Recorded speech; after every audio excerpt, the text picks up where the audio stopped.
ایک پنجاب یونیورسٹی کے بہت بڑے پروفیسر مجھ سے لاہور میں اسپیشل ملنے کے لیے آئے, بیانات سنتے ہیں وہ. 30-32 سال سے زیادہ عرصہ ہو گیا وہ پنجاب یونیورسٹی میں لیکچر دے رہے ہیں, تو کتنے سینئر لیکچرار ہوں گے نا, اور پی ایچ ڈی ڈاکٹر بھی ہیں, انوائرمنٹ میں انہوں نے پی ایچ ڈی کیا ہوا ہے. میں نے پہلے ان سے کوالیفیکیشن, ان کا نمبر میں نے سیو کیا کیونکہ ایسے پڑھے لکھے لوگوں سے آدمی کو بہت فائدہ ہوتا ہے نا, معلومات ملتی ہیں. تو انہوں نے بتایا کہ آپ کے جو بیانات ہوتے ہیں نا کہ بچے کی ولادت سے عورت کی صحت اچھی ہوتی ہے, یعنی یہ عورت کی صحت کے لیے ضروری ہے, حمل روکنا نقصان دہ. انہوں نے کہا میں اپنی ماں کا 17واں بچہ ہوں, اپنی والدہ کا 17واں بچہ ہوں. 13 سال میں والدہ کی شادی ہوئی تھی, 17واں بچہ ہوں, اور میری والدہ 80 سال کی عمر میں بھی گھر کے سارے کام کاج کرتی تھیں. ان کی ریسرچ ہے. مجھے تو آپ کہہ سکتے ہیں مولوی آدمی ہوں, میں نے بھی ریسرچ ہی پیش کی تھی نا. تو یہ گراؤنڈ ریئلٹی ہے جو میں یہاں بیٹھ کے بیان کر رہا ہوں. نسل روکنے سے عورت کی صحت خراب ہوتی ہے. عورت کو اللہ نے ایک بہت سارے کاموں میں ایک کام یہ بھی ہے کہ وہ نسل بڑھائے, تو اس فطرت کی تکمیل کرے گی. وقتی نقصان ضرور ہوتا ہے, جیسے میں نے اس کی مثال دی تھی نا, آپ جاگنگ کر رہے ہوں تو آپ ہوا ایک دم سانس پھول جائے گا اور کمزوری بھی آئے گی, چکر بھی آ سکتے ہیں. اب اس چکر کو, کمزوری کو دیکھ کر کوئی یہ کہے کہ جاگنگ کرنا صحت کے لیے نقصان دہ ہے, تو پاگل ہے وہ.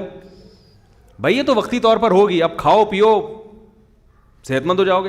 کوئی آدمی جم خانے سے آیا اور آ کے پڑ گیا, جم میں اس نے ڈنڈ پہلے تھے, ورزش کی تھی, اب آپ کو یہ ہوتا ہے جم جانے سے اٹھا نہیں جا رہا اس کمبخت سے تو اپنے گھٹنوں سے.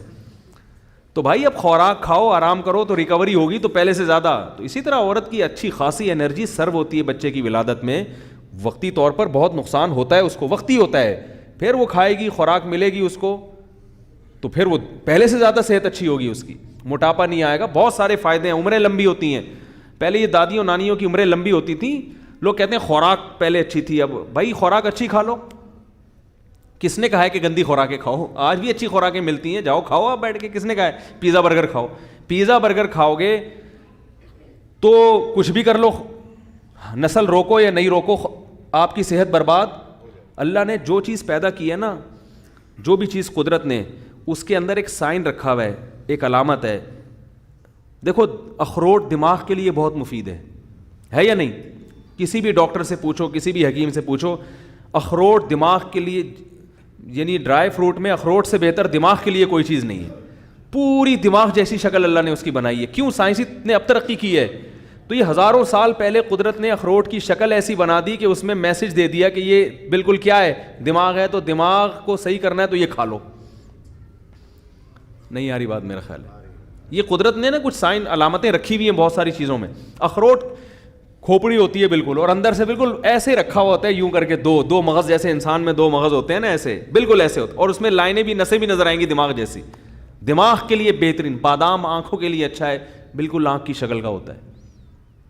یہ جو آپ کا لوبیا ہے یہ کڈنی ہے, شکل کیسی ہے اس کی؟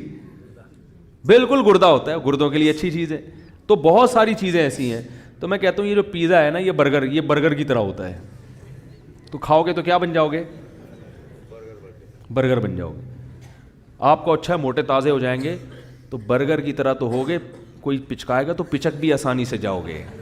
پیزا موٹا تو ہوتا ہے مگر پچکا ہوا ہوتا ہے, دباؤ گے تو کیا ہوگا؟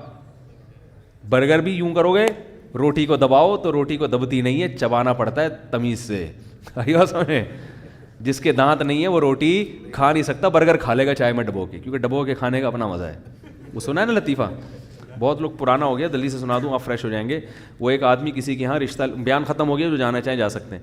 ایک آدمی کسی کے گھر میں رشتہ لینے کے لیے گیا, تو وہ لڑکی کے ابا نے نا, جو لڑکا آیا تھا رشتہ لینے کے لیے, اس کے سامنے چائے اور بسکٹ رکھ دیے. اب وہ لڑکا وہ ڈبو کے کھا رہا ہے نا, تو لڑکی کے والد نے بولا کیا ہے اس کو تو تمیز نہیں ہے کھانے کی, تو انکار کر دیا رشتے کا.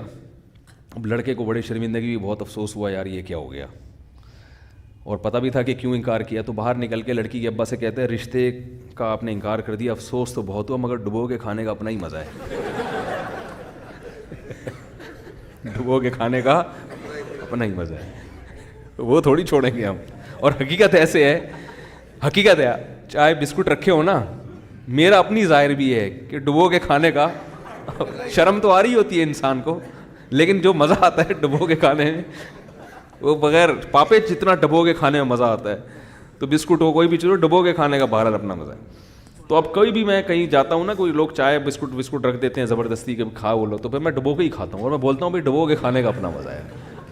آپ کو لگے گا مفتی صاحب کیا کر رہے ہیں, بھائی ہم آپ کی وجہ سے مزہ تھوڑی چھوڑ سکتے ہیں. تو برگر جو ہے نا, برگر ڈبو کے کھاؤ یا بغیر ڈبوئے کھاؤ, جیسے بھی کھاؤ گے کیا بن جاؤ گے, برگر جیسے بن جاؤ گے. تو روٹی کھایا کرو, صحیح ہے, ڈبل روٹی نہیں کھایا کرو.